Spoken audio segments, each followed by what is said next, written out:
వర్షాకాలంలో సైతం మంచినీటి సమస్యలు తీరడం లేదు. అధికారుల నిర్లక్ష్య వైఖరి కారణంగా ప్రజలు తీవ్ర ఇబ్బందులకు గురవుతున్నారు. ఇది ఎక్కడో కాదండి, సీఎం సొంత జిల్లా వికారాబాద్లోని తాండూరు పట్టణంలోని జరుగుతుంది. మిషన్ భగీరథ తాగునీటి సరఫరాలో వానపాములు చర్యలు కనిపిస్తున్నాయని స్థానికులు బెంబేలెత్తిపోతున్నారు. లీకేజీల వల్లే ఇలా జరుగుతుందని అధికారులు చెబుతున్నారని బాధితులు వాపోయారు. ఇప్పటికైనా ఇలాంటి పరిస్థితులు తలెత్తకుండా తగిన చర్యలు తీసుకోవాలని ప్రజలు కోరుతున్నారు.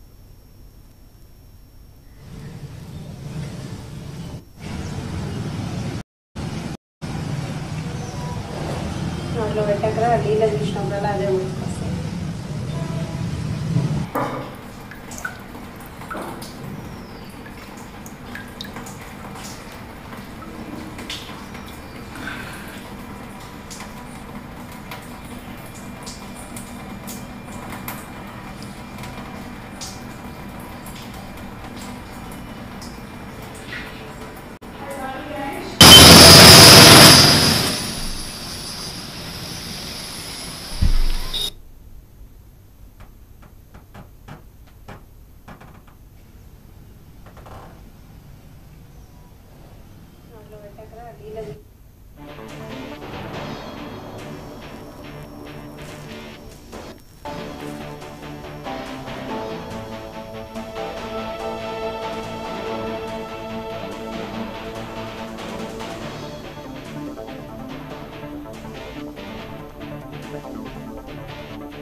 బెజవాడలో వైద్యులు ఆందోళన బాటపట్టారు. గత 2